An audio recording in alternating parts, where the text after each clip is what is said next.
जब सम्राट चौधरी जी मुख्यमंत्री नहीं बने थे, जब नीतीश कुमार जी मुख्यमंत्री थे, तभी हमने अपना परमिशन के लिए दिया था और परमिशन के लिए आपने सारा एनओसी भी दे दिया था।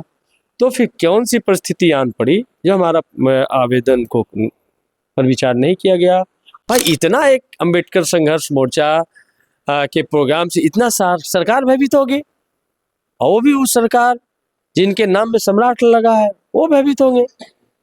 अभी हमारी मौजूदगी है गया में और हमारे बीच में राजद के पूर्व विधायक, मखदूमपुर के पूर्व विधायक सतीश दास जी यहाँ पर हैं, मौजूद हैं। और मैं आपको बता दूं कि कल इनका पुलिस ने डिटेन किया था और लगभग 12 बजे रात में इनको छोड़ा। मामला क्या था? संविधान सुरक्षा के लेकर के जो है गांधी मैदान में इनका कार्यक्रम था, लेकिन जो है यहाँ के जो प्रशासन है इनका परमिशन देने के बाद में भी, और ये फिर कहा गया कि ये हवाला दिया गया कि बिहार के मुख्यमंत्री सम्राट चौधरी जी का यहाँ पर आना है, इसलिए आपका जो है यहाँ परमिशन को रद्द कर दिया जाता है। कल पुलिस उनको उठा करके ले गया था। जानते पूरा मामला क्या है सर? कल आपको पुलिस उठा करके ले गया था, पूरा मामला क्या है सर? ये पूरा मामला सब लोग जानते हैं कि 2 महीने पूर्व से ही हम लोगों ने अंबेडकर संघर्ष मोर्चा, महाबोधि महाविहार मुक्ति आंदोलन संघर्ष समिति और समविचारी संगठनों के द्वारा ये प्रचारित किया गया, और हम लोगों ने स्वीकृति के लिए जिला प्रशासन को देने के बाद हम लोगों ने प्रचार प्रसार किया सभी जगह कि हमारा संविधान सुरक्षा महारैली बैसाख पूर्णिमा, बुद्ध जयंती, मजदूर दिवस के मौके पर होगा, जिसके उद्घाटन करता हजरत सजाद नुमानी साहब होंगे। इसमें मुख्य रूप से स्वामी प्रसाद मौर्य जी, उदय नारायण चौधरी जी, आलोक मेहता जी, अरुण गुप्ता जी, या IPS अमिताभ दास जी, ये तमाम लोग इस कार्यक्रम में शिरकत करेंगे। बहुत सारे पूर्व विधायक आ रहे हैं, देश के विभिन्न संगठन के से जुड़े हुए उनके जो अध्यक्ष हैं, उनके नेतृत्व करता है, वो तमाम लोग आ रहे हैं, और पूरे देश दुनिया से लाखों के संख्या में बौद्ध के अनुयायी, हजरत सजाद नुमानी साहब के अनुयायी, ये तमाम लोग वहाँ उपस्थित होना था गया के गांधी मैदान में। लेकिन सारी प्रक्रिया पूर्ण कर लेने के बाद परमिशन को डिनाई किया जाता 27 तारीख को, परमिशन देना संभव नहीं है। तो हमारे लिए भाई एक मौलिक अधिकार का मामला है कि जब सम्राट चौधरी जी मुख्यमंत्री नहीं बने थे, जब नीतीश कुमार जी मुख्यमंत्री थे, तभी हमने अपना परमिशन के लिए दिया था और परमिशन के लिए आपने सारा एनओसी भी दे दिया था। तो फिर कौन सी परिस्थिति आन पड़ी जो हमारा आवेदन को पर विचार नहीं किया गया और कहा गया कि अनुमति देना संभव नहीं है। तो बताया गया उसमें कारण कि अत्यधिक लू के वजह से। तो मैंने सवाल किया कि क्या लू जब है तो क्या छोटे बच्चों के विद्यालय को बंद किए गए, सरकारी कार्यालय बंद किए गए, या पूरे शहर में निषेधाज्ञा धारा 144 जो है वो लागू की गई? कुछ भी नहीं की गई।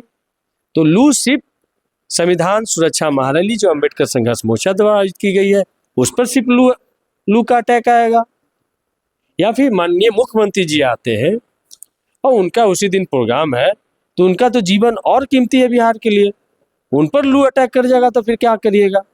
तो लू कोई वजह नहीं है, लू एक बहाना था।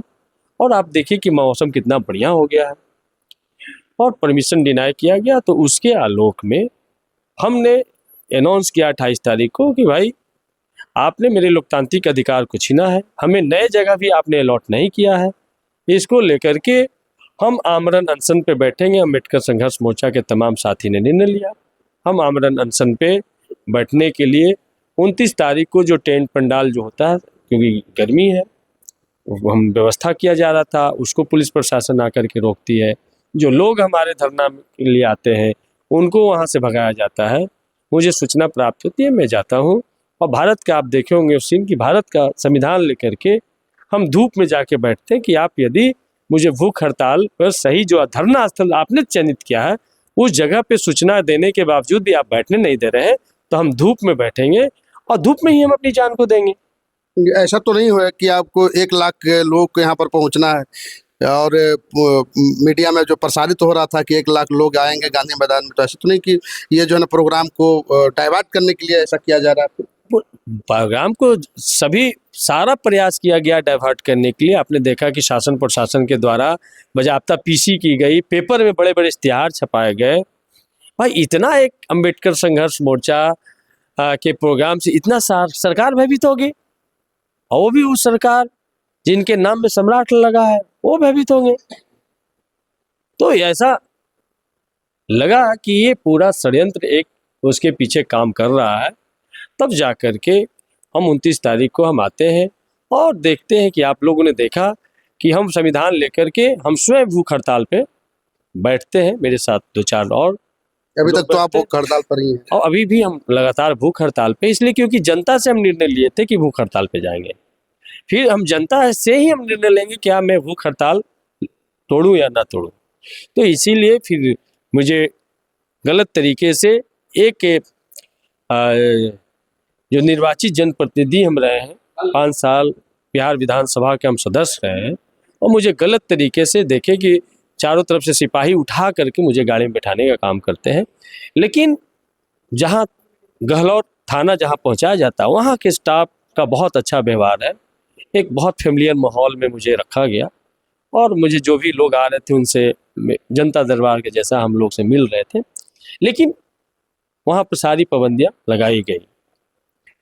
उसके बाद बड़े पदाधिकारी तमाम लोग दबाव दे रहे थे कि आप अपना आंदोलन वापस ले लीजिए, उसके बाद प्रोग्राम को आप अगले दिन कर लीजिए, 3 तारीख को कर लीजिए, 5 तारीख को कर लीजिए, आप डेट दीजिए, हम उस दिन आपको हम कि आप डेट हम कौन देने वाले थे, डेट तो हम पब्लिक से तय करते हैं, संगठन तय करती है डेट।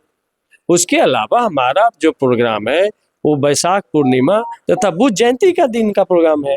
तो भाई बुद्ध जयंती वैशाख पूर्णिमा का डेट आप आगे बढ़ा दीजिए, मजदूर दिवस का डेट आप आगे बढ़ा दीजिए, तो ये कैसे होगा। हम कि मेरा प्रोग्राम उस अवसर पर है तो मेरा प्रोग्राम भी आगे कैसे बढ़ेगा। या तो फिर मुख्यमंत्री के प्रोग्राम होने तक मुझे डिटेन करके रखा जाए, नज़रबंद करके रखा जाए, हाउस अरेस्ट करके रखा जाए, या जुडिशियल कस्टडी में मुझे भेजा जाए, हम उसके लिए तैयार हैं, और हमारा आमरण अनशन जारी रहेगा। अंततः फिर ये बात हुई और सभी वरीय पदाधिकारियों के समक्ष देर रात तक गहलौर थाना में बात हुई। बात के बाद एक रास्ता निकला, उन लोगों ने कहा कि ठीक है यदि हम कोई, और पहले तो कह रहे थे कि गया जिला के किसी जगह पे आपको नहीं दिया जा सकता, तो एक चॉइस दीजिए जहां हम लोग व्यवस्था कर सके, आपकी रैली हो सके। तो मुझे लगा कि एक टकराव के रास्ते से हम समझौते के रास्ते की तरफ आ रहे हैं, और गौतम बुद्ध शांति के लिए जाने जाते हैं, टकराहट के लिए नहीं जाने जाते हैं। उनके जन्म जयंती पर हमारा कार्यक्रम है, और मौलाना हज़रत सज्जाद नुमानी साहब पूरे देश दुनिया में शांति के प्रतीक हैं, एक कानून के प्रतीक हैं, कानून के मानने वाले के प्रतीक हैं, इतने बड़े धार्मिक गुरु हैं। तो मुझे लगा कि इन्हें विवाद में नहीं डाला जाए, और फिर मैं वार्ता के बाद रास्ता निकला कि सरघाटी के रंगलाल हाई स्कूल का मैदान वैशाख पूर्णिमा बुद्ध जयंती 1 मई को ही अलॉट किया जाएगा। हमारा कार्यक्रम सरघाटी के रंगलाल हाई स्कूल के मैदान में 2 बजे दिन से होगा। ये आपके माध्यम से हम तमाम लोगों को सूचना भी प्रसारित कर रहे हैं आपके माध्यम से कि सब लोग सरघाटी के रंगलाल हाई स्कूल के मैदान में, जो NH2 के बगल में, सरघाटी गया जिला का सबसे महत्वपूर्ण शहर है, वहाँ सब लोग उपस्थित हों 2 बजे से। और जो उनके अंदर एक लगा है कि भाई इस तरीके से सरकार ने हमें दमन करने का प्रयास किया, वो और ज़्यादा तादाद में लोग आए और अपने जो भावना उनका इजहार आकर के उस सभा में आकर के करें, और देश के जो जितने भी हमारे जो वक्तागण हैं सारे लोग उपस्थित हो रहे हैं, और आकर के जो हमारा जो 7 सूत्री जो मांग है, उन मांग पे BT एक्ट को ख़त्म करके पूर्ण प्रबंधन बौद्धों के हाथ में देने की बात है, वक्फ संशोधन बिल जो इस्लाम धर्म के मानने वाले के धार्मिक हस्तक्षेप किया गया है उसको वापस लेने की बात है, या फिर श्रम कानून को 4 श्रम कानून को निरस्त करके पुराने श्रम कानून को बहाल करना, EVM SIR के माध्यम से लोकतंत्र की हत्या, या UGC एक्ट जो बना है उसको सभी शिक्षण संस्थानों में लागू करना, 65% आरक्षण जो बिहार में बढ़ाया गया था, अब BJP की सरकार है तो उसको बिहार में लागू करें बहुजनों के लिए। ये तमाम मांग को लेकर के हमारा जो संविधान सुरक्षा महारैली बुलाई गई है, इसमें आप तमाम लोग आए, और ख़ास करके बौद्ध धर्म के मानने वाले लोग से अपील है कि पहली बार इस जिले से जुड़े हुए लोग, बिहार से जुड़े हुए लोग इतने बड़े तादाद में विटी एक्ट को ख़त्म कराने के लिए एकत्रित हो रहे हैं, और देश दुनिया के लोग इसमें शामिल हो, सहायता करें, और सहायता करके इस कार्यक्रम को सफल बनाएं, ये हम आप लोग से अपील करते हैं। और शासन प्रशासन के लोगों को भी धन्यवाद देते हैं कि टकराहट के रास्ते को एक समझौता के रास्ते की तरफ ले गए। लेकिन हमारा हंगर स्ट्राइक जारी है। कल हम रंगलाल हाई स्कूल के मैदान में जो हजारों जनता आएंगे, लाखों जनता आएंगे, उनके समक्ष उनके राय मांगने के बाद सजाद नुमानी साहब, उदयेंद्र नारायण चौधरी जी, आलोक मेहता, स्वामी प्रसाद मौर्य जी और जो गणमान्य लोग होंगे, सभी जनता के समक्ष उनसे अपील करके यदि वो सहमत होंगे तो अपना अनशन को हम तोड़ेंगे, और तोड़ करके फिर आगे की संघर्ष की रणनीति को तय करेंगे। तो प्रतिक्रिया कमेंट बॉक्स में जरूर दीजिएगा। फेसबुक पर देख रहे हैं लाइक कीजिए, कमेंट कीजिए, शेयर कीजिए। यूट्यूब पर देख रहे हैं सब्सक्राइब कीजिए। जय भीम, जय भारत।